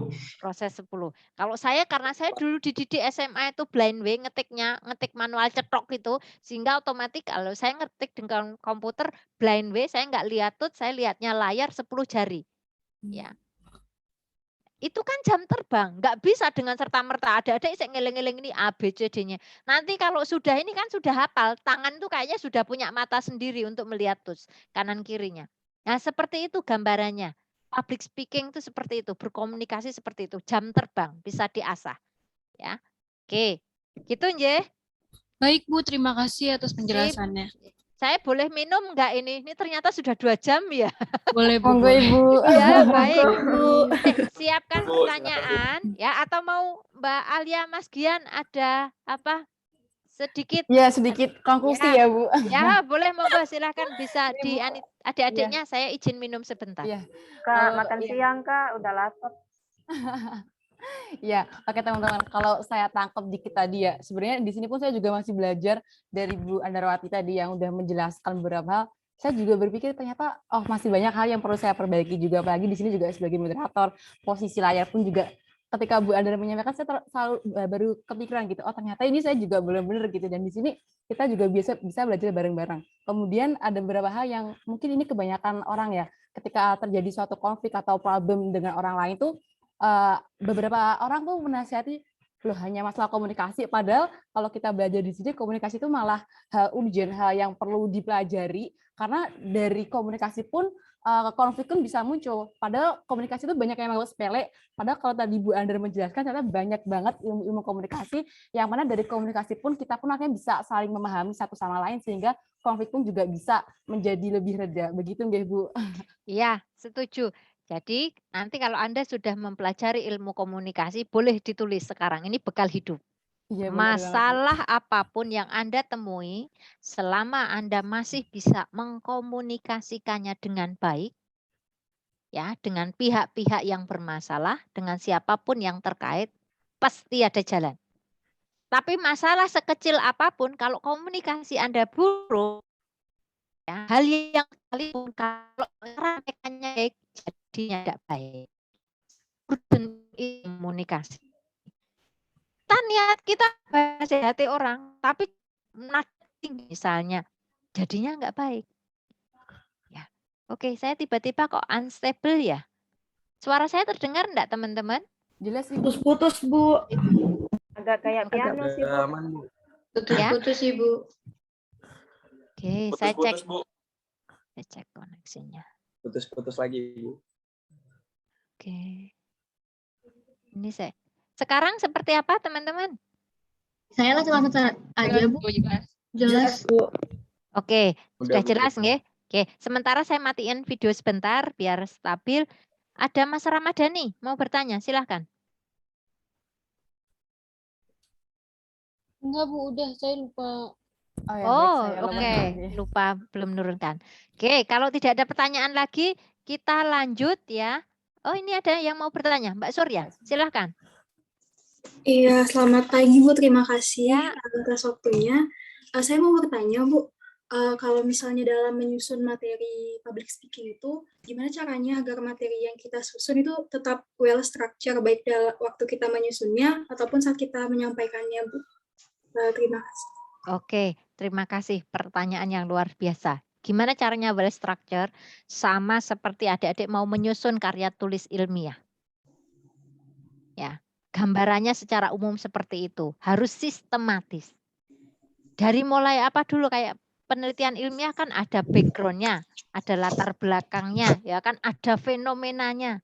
Ya, kemudian baru masuk ke tujuannya, baru menyampaikan hal-hal yang seputar itu, main topiknya, baru nanti di akhir dikelola simpulannya. Caranya tidak ada cara lain selain itu. Menyiapkan sebaik mungkin, sesistematis mungkin, tapi juga disesuaikan dengan waktu yang tersedia. Jadi intinya komunikasi itu kan one kind of cara kita, salah satu cara kita mengkomunikasikan ide ke orang lain. Bisa lisan, bisa tertulis. Nah, kalau public speaking ini kan lisan. Sebenarnya muaranya kan hampir sama dengan tulisan tertulis kan. Intinya apa? Di belakang orang hanya ingin biar inform aja, well informed, atau sampai ke persuasi tadi, sampai terbujuk, sampai kemudian melakukan pembelian. Nah, ini kan baik dilakukan secara lisan maupun tertulis. Sistematikanya sama. Begitu ya, Mbak Surya, harus tersistematis, harus terolah. You punya waktu berapa? Misalnya saya punya waktu besok adik-adik praktek. Misalnya masing-masing Anda punya waktu 3-5 menit saja. Untuk Anda, please present your company profile. Dalam waktu 3-5 menit. So artinya kalau Anda harus presentasi PPT maksimal berapa? Sudah harus dipertimbangkan. Ya, kalau Anda mau menyampaikan banyak hal itu harus dilatih. Maksimal apa saja yang paling penting harus saya sampaikan. Seperti itu caranya. Itu ya. Oke. Sudah cukup menjawab, Mbak Surya? Iya, Bu. Baik, terima kasih banyak ya, Bu, pemaparannya. Oke. Silahkan selanjutnya ada Mbak Fatihah dan Mbak Angela. Baik, Bu, terima dulu kasih. ya, nanti kita lanjut ke topik yang ketiga. Terima kasih, Bu. Mau bertanya tentang yang tadi persuasif. Menurut pengalaman saya aja sih, Bu, sebenarnya. Bagaimana menyampaikan persuasi tapi tidak mengintimidasi atau terkesan mengemis atau terkesan mendominasi, Bu. Bagaimana menyampaikan persuasi tapi tidak terkesan mengemis, tidak terkesan mendominasi. Ya, sampaikan saja proporsional. Persuatif itu tidak kemudian merengek, tidak kemudian memaksa. Ya kan? Adik-adik tanpa sadar, perhatikan enggak kalau saya bicara ini. Saya kan enggak mewajibkan adik-adik harus. Itu memaksa. Ya kan? Tapi nada-nada yang saya pilih ya dengan intonasi diksi itu, saya yakin adik-adik ngeh maksud saya. Tanpa adik-adik sadari saya kan membujuk tuh. Betul enggak? Yang saya sampaikan sejak kemarin sampai hari ini, mesti di situ ada unsur persuasi. Ya, persuasinya bisa adik-adik bayangkan. Enggak kemudian dengan serta-merta saya ayo, tidak. Tapi apapun yang kita sampaikan itu, ada penekanan-penekanan yang itu membuat orang lain jadi, oh iya, oke, ini untuk saya, manfaatnya untuk saya, berarti saya harus. Nah, itu kesadaran itu harapannya muncul dari audiens. Begitu Mbak Fatihah. Jadi memang itu butuh skill. Harus latihan Mbak Fatihah. Sampaikan secara simpel, ya, brief, and then kemudian adik-adik membujuknya itu nanti dengan komparitas. Misalnya tadi adik-adik mau membujuk tidak terkesan mengemis. Contoh saya dulu waktu pemasaran ya di SND di PT Nutrisia. Saya ingin memastikan bahwa orang tertarik dengan produk PT Nutrisia. Lebih memilih produk saya dibanding misalnya produk kompetitor saat itu misalnya Morinaga. Berarti saya harus bisa memastikan customer saya bahwa produk saya jauh lebih unggul dari nilai nutrisinya. Kan saya tinggal menyampaikan saja toh. Bapak, Ibu, Bunda, Pak. Biasanya kan ibu-ibu, Bunda, ini loh Bu, sebenarnya kandungan nutrisi yang ada di susu kita itu bisa diceklis ini loh Bu, di kandungan proteinnya, solid non-fatnya. Kan ilmiah sekali. Nah, Ibu kalau sudah tahu begini, saya kebetulan sarjana peternakan Bu. Kalau melihat susu itu yang paling bagus harus dilihat kadar proteinnya. Mestinya Ibu kalau membeli susu buat anak-anak Ibu yang paling bagus ya dipilihlah kadar protein yang tertinggi. Udah toh, saya nggak ngemis kan? Titik. Oke. Ya kan? Ya, gitu caranya. Ini contoh-contoh sederhana saja. Gitu Mbak Fatihah ya. Baik, Dan terima kasih. tadi saya agak masih mencatat Mbak Fatihah, cara menyampaikannya usahakan jangan monoton. Untuk bisa kita ada persuasi, mesti ada liuknya, ada intonasinya, ada diksinya. Untuk orang masih mendengarkan apa yang kita sampaikan, kemudian mengiyakan apa yang kita sampaikan, syukur-syukur nanti melakukan apa yang kita mau, itu ada tekniknya. Gitu ya. Itu sebenarnya ada di sesi 4, tapi kayaknya nggak selesai di hari ini, nanti next, di Sabtu depan. Oke, ada Mbak Angela dan Mbak Mas atau Mbak ini Farihah. Ya 2 dulu, nanti setelah itu kita masuk sesi 3. Silahkan Mbak Angela. Terima kasih Ibu atas waktunya. Jadi yang ingin saya tanyakan mungkin sedikit terlalu cepat Bu, karena bisa jadi ini akan Ibu sampaikan di materi selanjutnya mengenai metode public speaking Ibu. Oke. Nah, jadi karena saya kira ini masih linear dengan yang Ibu jelaskan tadi, jadi kan yang saya ketahui bahwasanya metode public speaking itu ada metode impromptu, manuskrip, memorizing, dan juga extempore ya Bu, yang ya, perbedaannya hanya mengenai penggunaan naskah dan teknik memorizing. Nah, di sini saya ingin menanyakan mengenai metode impromptu, Bu. Jadi kan tadi Bu jelaskan mengenai prinsip the 5 canon itu ya, Bu. Yeah. Nah, bagaimana tips and trick persiapan, apakah sama dengan yang Ibu jelaskan tadi dengan the 5 canon itu, mengingat kita tidak memiliki waktu yang cukup, Bu, untuk bagian memorizing. Jadi, apakah ada tips and trick dari Ibu mengenai gimana kita bisa menjelaskan menggunakan metode spontan gitu, Bu. Terima kasih. Oke, ya memang nggak mudah ya public speaking itu, makanya sangat diperlukan untuk latihan dan jam terbang. Karena untuk seorang public speaker itu harus benar-benar peka dengan keadaan saat itu, ya harus bisa menyesuaikan. Dengan apa? Kita lihat audien dan kita sesuaikan waktu yang kita miliki. Kalau memang nggak cukup waktu, kita nggak perlu untuk kemudian summarize, ya, menyimpulkan. Tapi pastikan yang Anda sampaikan itu, kalau dalam bahasa saya, tek, tek, tek, tek, gitu ya. Maksudnya, ini loh, poinnya, ini. Jadi kita nggak perlu menggunakan kata-kata yang terlalu banyak, tapi pastikan Anda pakai clue kata yang itu menjadi penekanan. Begitu, Mbak Angela. Nanti sambil jalan ya, karena besok adik-adik juga praktek. Ya, adik-adik sabar dulu. Public speaking nggak selesai sampai pertemuan pertama dan kedua, masih sampai pertemuan 15 gitu ya. Jadi nanti boleh sambil jalan disimpan pertanyaannya. Gitu Mbak Angela ya. Jadi intinya, Siap, Ibu. Teknik apapun yang sudah kita siapkan, pun nanti seiring perjalanan, kalau kita live ya, bisa saja itu berubah. Nah, disitulah keahlian seorang public speaker dibutuhkan. Misalnya Anda di prank oleh narasumber Anda, nanti praktek. Misalnya contoh ya, adik-adik Ibu prank. Adik-adik baru serius gitu tak tinggal pergi. Baru menyampaikan misalnya. Kalau luring kelihatan ya, saya misalnya move kemana. Kalau Anda adik nggak handal, mesti adik-adik down. Ya enggak? Ya, sampaikan saja. Oh, bisa adik-adik jeda. Oke, Bu. Kita tunggu atau kita lanjut, Bu? Nah, kan itu keahlian adik-adik dalam merespon situasi. Gitu ya. Jadi nanti sambil jalan, Mbak Angela ya. Ini masih di pengantar gitu. Oke, teknik yang lebih langsung praktek, banyak-banyak contoh praktek nanti di minggu-minggu selanjutnya. Oke, baik. Mbak Farihah atau Mas ya ini? Mbak, Bu. Oh, Mbak. Mau bertanya? Oh ya, sebelumnya terima kasih atas waktu dan tempatnya. Mohon maaf saya belum bisa on cam karena terkendala sinyal. Yang mau saya tanyakan mengenai jenis-jenis public speaking, yaitu bagian yang persuasif. Tadi kan yang di slide tadi dituliskan bertujuan untuk mempengaruhi sikap, keyakinan, dan tindakan pihak lain. Mungkin saya akan menghubungkan dengan suatu kasus ya, Bu. Mungkin sosialisasi tentang vaksinasi. Padahal sosialisasi itu sudah disampaikan dengan baik, tetapi kenapa audien masih enggan untuk melakukan vaksinasi, dan ada beberapa pihak yang melakukan vaksinasi itu hanya untuk agar bisa masuk kerja, pergi ke mall, dan sebagainya.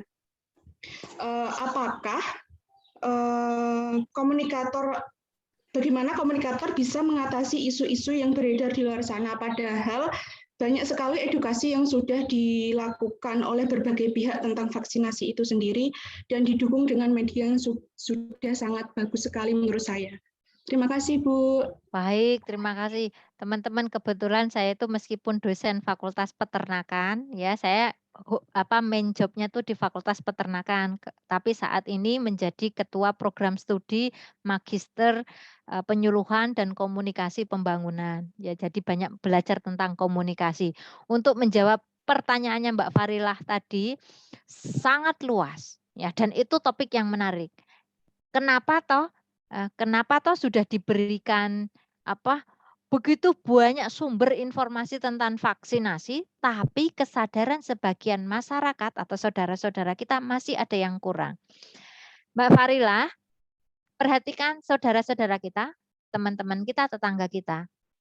Lihat sumber referral terdekatnya. Apa maknanya, Bu? Misalnya adik-adik itu mesti punya WA group, punya Line group, ya kan? Punya IG yang setiap kali dibuka, punya YouTuber yang diidolakan. Lah itu sumber referral. Kalau masyarakat kita yang agak tradisional, mohon maaf, sumber referralnya bisa tokoh-tokoh agama. Oh ya Mbak Farihah, mohon maaf. Tokoh-tokoh agama di tempat mereka tinggal. Nah, kadangkala itu yang mereka percaya, bukan dari ahlinya. Kembali lagi, bukan dari ahlinya. Maka sangat penting bagi kita kalau menyampaikan informasi, kutip informasi dari ahli-ahli terpercaya.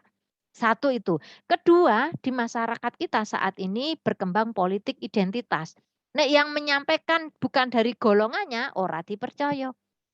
Nah, itu juga fenomena di masyarakat. Nah, kita lepaskan dari itu semua, kita berada dari koridor kalau ingin menyampaikan sesuatu, satu, cari sumber yang paling valid.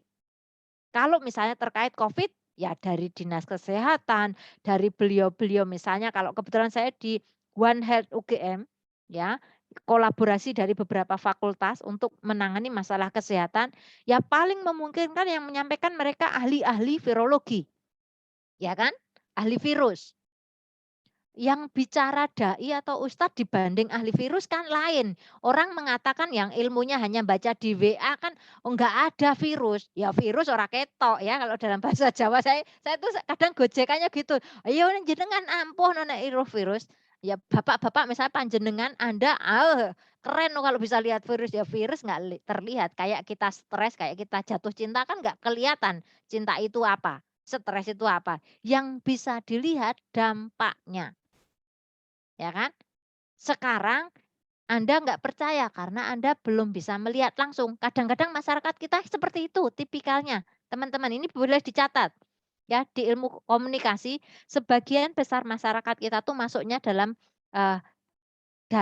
kategori laggard, kolot ya, atau kalaupun harus mengadopsi inovasi teknologi baru termasuk informasi-informasi terkait COVID ini belakangan. Yang muncul tuh gek-gek dulu, tahu gek-gek? What the meaning of gek-gek?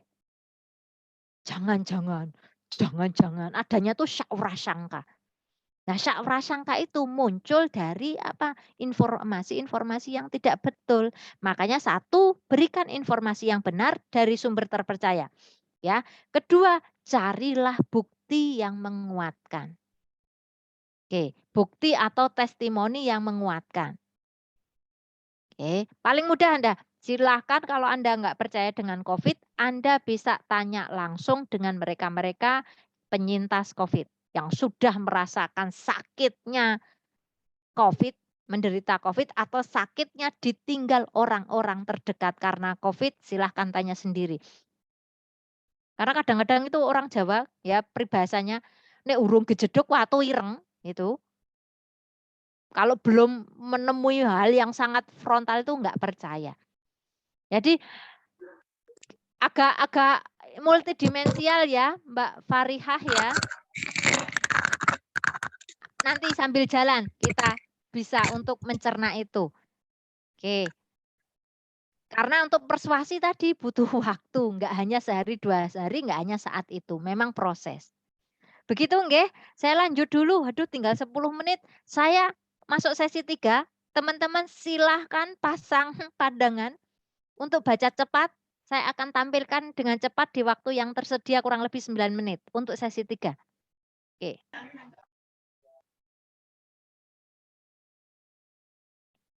Sudah terlihat? Sudah, Bu. Oke. Ya, Bu. Silakan langsung bisa diperhatikan dengan cepat. Ini yang kita pelajari ya di sesi ketiga di public speaking ini. Perhatikan penampilan, tata wicara, gestur Anda, smile, kontak mata, dan kelola kecemasan. Oke. Penampilan. Ini foto yang di bawah ini Mapres berprestasi nasional tahun 2017. Kita lihat penampilannya. Jadi di momen formal adik-adik pasti harus bisa membedakan mana boleh berpakaian tanda petik seenaknya kayak usia muda, mana yang harus sesuai SOP. Oke, ini SOP-nya. Ya. Kalau Anda berbicara di depan orang banyak, sebenarnya Anda dinilai dari ujung kepala sampai ujung kaki. Dan penilaian itu ya di sebagian kita, terutama kalau dulu saya orang marketing, ya orang-orang yang bergerak di bidang hal-hal yang persuasif, first met is first impression. Iklannya AX, bisa ditulis. Pertama kali impresi orang adalah pada penampakannya, pada performanya, sebelum bisa diskusi lebih lanjut. Maka kelola penampilan Anda dengan sebaik mungkin. Nggak ada hukumnya Anda pandai tapi tidak bisa membawa diri. Catat itu. Oke, saya lanjut. Berapa persentasenya? Kenapa penting penampilan? 58% dari total 100%. Oke. Sedangkan untuk vokal, meskipun nilainya kecil, tapi ini perlu kita pelajari. Oke, jadi begitu besarnya pengaruh di penampilan fisik, dari mulai postur tubuh, tata rambut, tata busana, gestur, sikap, ini mempengaruhi impresi dan keberhasilan komunikasi seseorang.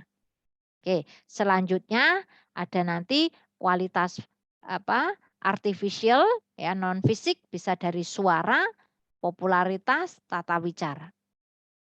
Saya lanjut. Ya, Anda kalau melihat ini coba silakan apa yang Anda pikirkan dengan melihat foto ini? Masnya kelihatan percaya diri, Bu. Ya, pede. Others.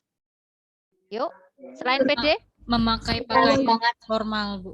Formal. Tadi saya mendengar di belakang semangat. Ya. Ya. Anda sudah percaya bahwa penampilan itu memberikan impresi orang. Kalau Anda besok ujian, penampilan pertama yang terlihat PPT. Kalau PPT Anda buruk, Anda tidak bagus, impresi pertama, oh ini tidak meluangkan waktu lebih banyak ya untuk mempersiapkan ini.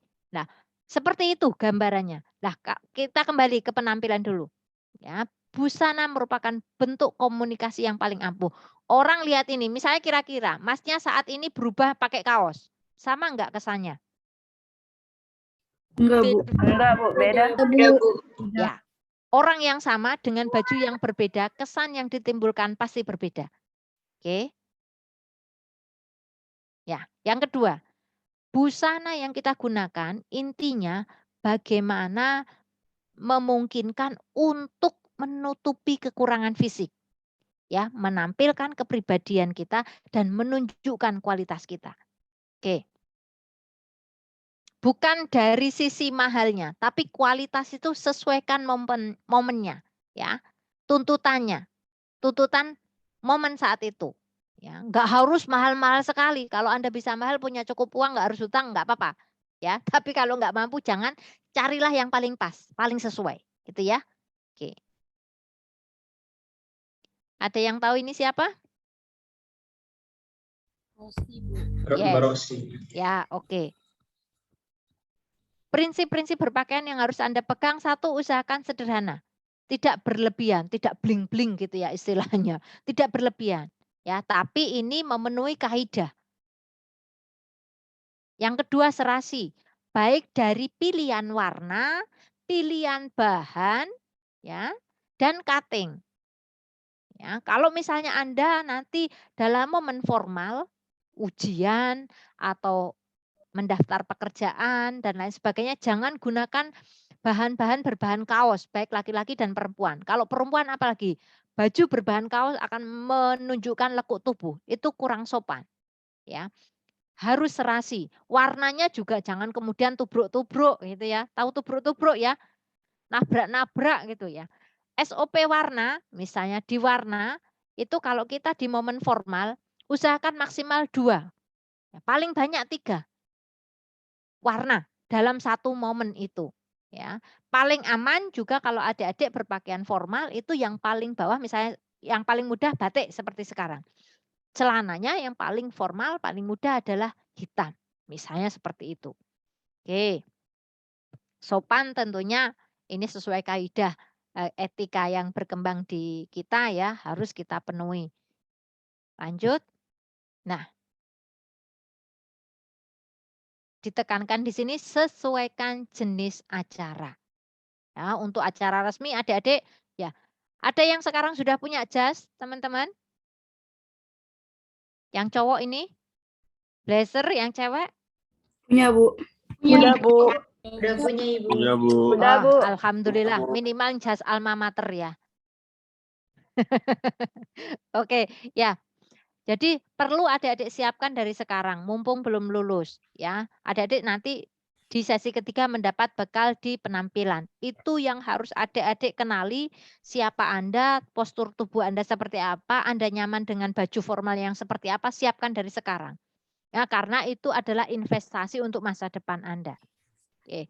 Saya sedikit kasih bocoran teman-teman, saya ujian itu tahun 2015, Mei 2015, ujian terbuka disertasi. Saya beli baju itu sebelum saya berangkat ke Thailand, berarti awal tahun 2013. Bisa dibayangkan, baju ujian saya beli kurang lebih 2 tahun sebelumnya. Untuk ujian disertasi saya. So, saya orangnya sangat prepare, sangat memperhatikan. Kalau saya nggak prepare, dosen peternakan mana ada ngajari adik-adik komunikasi. Betul enggak? Ya prepare saya prepare materi, saya prepare perform, apapun yang saya butuhkan untuk saya improve, kemudian bisa menginspire Anda bisa mengajak adik-adik semua, itu akan saya lakukan. Sebegitunya saya. Jadi baju ujian disertasi saya beli berapa tahun sebelumnya. Sepatu juga begitu. Jadi saya orangnya sangat-sangat hati-hati.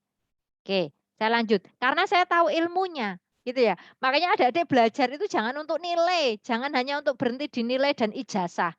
Ilmu itu adik-adik masuk KMMI, kalau Anda pakai, Anda akan menjadi seseorang yang berbeda di masa depan. Dan itu berbedanya jauh lebih baik. Gitu ya. Oke. Saya lanjut.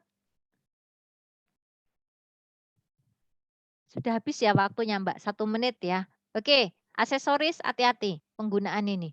Kalau di momen formal tidak disarankan untuk yang berlebihan ya. Gunakan yang simple saja. Oke. Ya. Kita lanjut. Ya. Wah, metropolis ya. Adik-adik jangan malu kalau momen formal harus. Ya. Enggak ada katanya wah, wis pinter itu tapi terus seenaknya pakai baju enggak. Ya, kita sesuaikan dengan momennya. Nah, paling aman kalau belum bisa punya blazer, jas, paling aman batik. Batik bisa diterima di semua momen, asalkan pandai-pandai pilih tadi motif dan warnanya. Ya. Nah, ini juga bisa masih dalam momen yang formal tapi agak-agak kekinian gitu ya. Yang enggak harus dalam bentuk ujian banget, misalnya adik-adik pitching investor masih memungkinkan gitu ya. Kan gaul gitu ya, rapi tapi masih ngenomi kalau bahasa Jawa. Ada yang tahu ngenomi, Mbak Alia? Please translate in bahasa ngenomi. Terlihat lebih muda gitu ya, Bu? Yes, iya, terlihat lebih Seperti muda Bu dan Andar ya, Bu? modern gitu ya. Amin gitu ya. Oke. Ini juga ya perhatikan.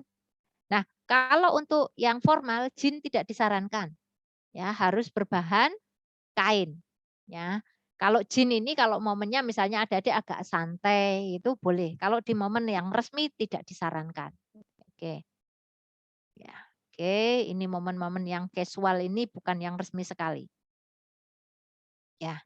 Nah, nanti pun kalau di praktek akan saya tunjukkan ya, mungkin di minggu depan adik-adik saya minta berdiri salah satu misalnya. Baju yang boleh dikeluarkan dan tidak ada bedanya. Itu nanti kita praktekkan besok gitu ya. Jadi enggak semua baju itu boleh dikeluarkan gitu ya. Nah, ini contoh aja. Saya lanjut tata wicara. Ya. Percaya enggak kalau kita bicara itu sebenarnya tanpa kita sadari mewakili dari apa yang kita rasakan. Makanya justru yang pertama harus Anda siapkan adalah mengelola yang ada di dalam sana. Yang ada di dalam sini karena yang di sini nanti akan keluar. Gitu ya. Kalau hanya mengelola yang di sini saja, tidak diikuti yang di sini berbeda. Gitu ya. Saya kuliah, ya saya menyampaikan ke adik-adik di weekend yang seharusnya saya bisa bermain dengan burung-burung kesayangan saya di rumah itu ya. Kalau saya nggak seneng, mesti berbeda. Nggak ada ruhnya, nggak ada aura positif yang ingin saya bagi. Karena saya hanya ingin menyampaikan saja, akan berbeda. Gitu ya. Jadi kelola psikologis, mental, batin, motivasi Anda sebagai narasumber. Ya. Oke. Oke. Nah. Ya ini catatan di belakang kalau momen resmi ya, usahakan adik-adik catat, jangan ada yang kurang. Kalau harus menyebut tamu VVIP, misalnya profesor, dokter siapa, pastikan benar gitu ya, jangan sampai salah. Kalau di momen resmi ya. Oke, kalau yang enggak resmi ya enggak perlu menyebut semua gelarnya. Misalnya gelar tertingginya saja. Kalau forumnya setengah resmi begitu ya. Jadi kita enggak terlalu sulit dengan panjang gelarnya karena gelar sekarang bisa 6, 7. Saya aja bisa dokter, insinyur, SPT, MP, IPM. Saya aja 6 gitu ya. Yang lain bisa 7, bisa 8 gitu ya. Kalau enggak di momen sangat resmi enggak usah disebutkan semuanya gitu ya. Oke. Gestur ya. Silakan dibaca cepat. Ya, waktu kita sudah habis sebenarnya. Kita ngelonjok 3 menit enggak apa-apa ya. 5 menit ya. Iya, Bu. Iya Bu, lebih juga nggak apa-apa. Besok masih ketemu lagi sayang, sabar gitu ya. Suka aja lihat Ibu senyum gitu. Ya, oke. Ayo dibaca cepat sampai di sini. Sikap yang baik saat berbicara dan sikap yang tidak baik. Yang tidak baik harapannya ini kita minimalisir. Ya jangan sampai sambil kunyah permen, sambil makan gitu ya. Kalau Anda berdiri dan itu terobserve, memasukkan tangan ke saku itu juga tidak bagus. Berkaca pinggang itu juga tidak bagus ya. Hindari belibet atau virus verbal. Ini di bawah ini namanya virus verbal. Oh, mungkin ya. Apalagi yang sering adik-adik sampaikan apa? Virus verbal yang paling sering adik-adik sampaikan kalau di depan umum. Barangkali terus kayaknya, yuk apalagi bisa jadi sepertinya nah, itu mungkin sangat mungkin apalagi nah nanti dicek ya besok saat praktek adik-adik buat checklist virus verbal itu akan diulang berapa kali caranya mengurangi gimana latihan makanya naskah atau apapun yang mau disampaikan mestinya sudah terkonsep. Ya, kalau adik-adik pakai PPT ya PPT-nya sudah jelas, benar-benar disiapkan untuk kemudian kita nggak perlu banyak menyampaikan hal-hal yang tidak penting. Ya, kalau tanpa PPT semuanya harus lisan, tidak ada alat bantu, ya adik harus menghafalkan, ya harus diskrip, gitu ya. Oke, supaya tidak muncul mungkin hilang lagi gitu ya. Lanjut, masih ada sedikit ya. Karena untuk sesi 3 ini enggak terlalu banyak. Ya, jangan lupa senyum. Ayo Mas Rezal, senyum mau. Mas Bahar, ya gitu kan lebih baik gitu ya kan. Yang kelihatan di layar Ibu cuma 1 soalnya. Senyum ya. Ya. Oke. Ini ketentuannya senyum ya. Alamiah ya, natural ya, tulus, proporsional. Kemudian ya tidak kemudian setiap momen harus tersenyum tidak ya. Oke. Ini. Oke, lanjut. Nah, perhatikan kalau Anda harus berbicara dengan mitra, dengan audien, Jangan sampai tidak berani memandangnya. Ada tipsnya ini. Adik-adik nanti kalau praktek, kalau luring kelihatan yang dipandang itu kadang atap, kadang jam, kadang lantai, ya atau kadang samping, nggak berani menatap. Kalau adik-adik nggak berani menatap matanya, tatap sini, tengah-tengah sini. Ya, tengah-tengah antara dua alis ini.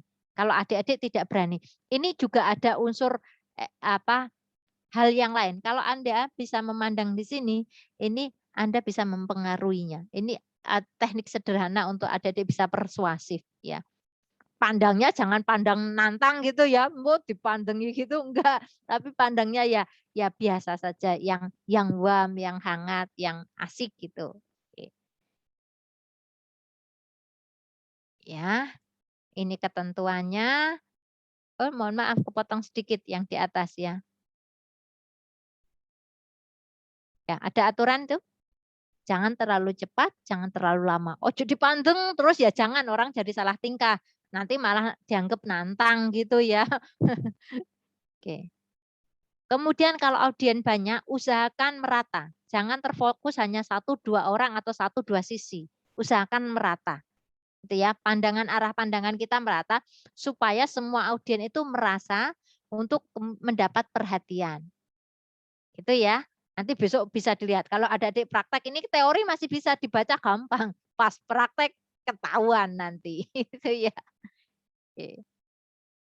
Ya, ini yang terakhir sebelum kita akhiri sesi ini, menghindari kecemasan. Ya, alamiah ini wajar, sangat wajar. Makanya butuh latihan, butuh jam terbang. Kalau Anda cemas, itu manusia. Wajar ya. Nanti seiring semakin adik-adik mau berlatih, ya, mau menantang diri, insya Allah pasti kecemasan berkurang. Karena adik-adik keahliannya sudah semakin bagus. Nah ini, silahkan dicek. Besok kalau ujian, kalau praktek, kalau Anda mengalami ini berarti Anda stres. Ya, oke, Anda cemas, ya, denyut jantung, terus tangannya itu wanyep banget, keringat dingin, terus sakit perut. Nah, kadang-kadang sini juga sakit, itu tanda-tanda indikasi badan kita kasih warning kalau kita ada kecemasan atau stres. Ya. Oke, ini juga sering muncul, ya, kayak nggak bisa ngomong gitu loh. Kalau sudah demam panggung, ya, tangan, lutut dingin, gemetar, shake, kayak obah aja itu loh. Ya. Obah, tahu obah ya? Gerak terus, melakukan gerakan-gerakan yang nggak penting, itu tanda, salah satu tanda juga kita nervous. Oke. Oke. Nah, selalu ingat ini kunci utamanya. Kalau adik-adik bisa menguasai materi, product knowledge, makanya nomor 1 pegang dulu, product knowledge. Pastikan Anda menguasai apa yang mau Anda sampaikan. Ya, automatically kalau sudah seperti itu Anda akan menjadi natural, biasa gitu ya. Enggak kaku, enggak terbebani karena Anda it's okay, sudah flow mengalir begitu aja. Ya, jangan terlalu pasang target terlalu tinggi. Ini juga kadang-kadang membebani. Nah, ini makanya pentingnya latihan.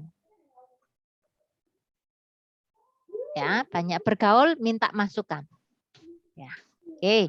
Banyak membaca, banyak kemudian mencari sumber-sumber yang beragam untuk mendukung kemampuan Anda. Oke, saya lanjut. Ini otomatis menjawab pertanyaan tadi beberapa penanya terdahulu ya. Buat susunan materi, tadi ada yang tanya, opening, closing penting, tapi bagaimana di dalamnya, Bu? Ya ini, susun sistematikanya, siapkan sebagus mungkin, disesuaikan dengan tema yang harus kita sampaikan dan waktu yang kita punya. Ya, latih minimal 2 kali. Kalau adik-adik berlatih itu adik-adik bisa di depan cermin atau adik-adik langsung di hadapan teman, boleh, nanti kemudian minta masukannya.